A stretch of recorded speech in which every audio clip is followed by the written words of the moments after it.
Hola a totes i a tots i benvingudes i benvinguts a un nou vídeo al canal de Sortiu i Disfruteu, vídeo per parlar d'una nova victòria del Manchester City que suma i sigui com aquell que diria que no coneix encara cap resultat que no sigui la victòria aquesta temporada a la Premier League, 5 de 5 per als de Pep Guardiola, que avui han hagut de remar contracorrent davant d'un West Ham, que és un equip que a mi m'agrada molt, l'entrenat per David Moyes, un equip que és bastant les antípodes del joc del Manchester City, un joc molt més defensiu, no tant de tenir la pilota. Doncs bé, avui li ha complicat la vida i molt a l'equip de Pep Guardiola. De fet, un West Ham que s'ha adelantat mitjançant Ward-Prowse, que és un futbolista que a mi em sembla extraordinari, ja m'ho semblava el West Ham, sempre ho comentava, i és que l'arribada de West Ham no pot parar de sumar bones actuacions i sumar gols. Després, a la segona part, sí que és veritat que el Manchester City ha estat més còmode i ha estat molt superior.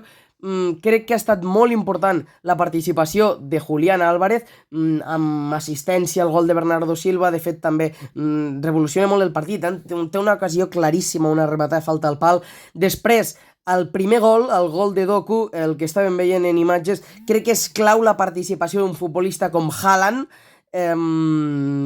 El gegant de Noruega ho fa molt bé, venint a rebre, arrastrant a la defensa i deixant un espai a la banda esquerra perquè Jeremy Doku es quedés pràcticament sol. Després sí que és veritat que fa una gran jugada personal, retalla en un pam de terreny i creua la pilota molt bé, i després un Haaland que ha tancat la golejada com no podria ser d'una altra manera, un futbolista que està en estat de gràcia, que no pot parar de fer gols. Per part del West Ham avui, Areola a la porteria, Coufal, Zouma, Argert i Emerson en defensa, Álvarez i Sech al mig del camp, Bowen i Paquetá per les bandes, Ward-Prowse com a mitja punta, a dalt Mijail Antonio.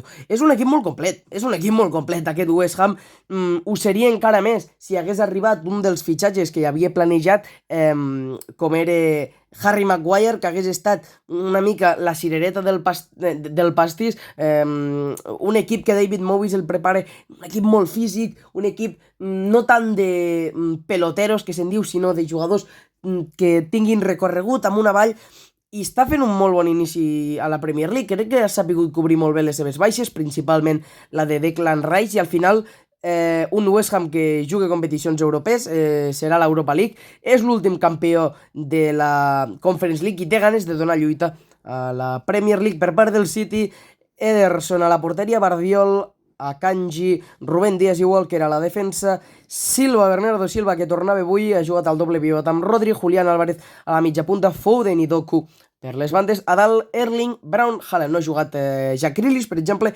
La lesió de Kevin De Bruyne està donant molta participació a Julián Álvarez, que està sumant minuts, a més de qualitat, està donant un gran rendiment a l'equip de Guardiola, i és que realment li canvia la cara. Ho hem dit, a la segona part ha estat clau la seva presència, el seu joc, una rematada de falta magnífica al pal, li fa l'assistència al gol de Bernardo Silva, una picadeta per damunt de la defensa que el deixa absolutament sol. Sí que després remate molt bé el futbolista portuguès, però un Julián Álvarez que jo crec que està donant un gran rendiment, i doncs veu Guardiola que pot introduir-lo en l'11 inicial i pot ser just amb ell, perquè al final per rendiment no s'entenia que fos a la banqueta. Al final entenem la seva suplència perquè davant té tot un Erling Brown Haaland que no sap parar de fer gols. És a dir, és una autèntica apisonadora per als rivals. És gol sí gol també. Avui el Manchester City, molta possessió, moltíssimes ocasions, ha fet un molt bon partit Areola.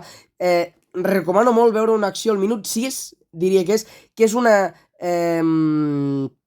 ocasió que dintre d'aquesta mateixa hi ha 5 ocasions, és a dir, és un córner que de rebots la va traient el West Ham de la línia del porter Areola. És una jugada molt i molt curiosa, però un West Ham que al final, amb les seves eines, doncs ha posat contra les cordes al City, sobretot a la primera part. Sí que és veritat que el gol de Doku arriba res menys un minut després de la represa, i això no diríem que ha ficat facilitats al Manchester City per remuntar el partit, però sí que és veritat que ha permès als de Guardiola afrontar la segona part amb molta més tranquil·litat, i al final, quan tens els jugadors que tens, quan ets el campió d'Europa, els gols i les victòries acaben caient. El City que continua sumant de 3 en 3, victòria importantíssima davant del West Ham.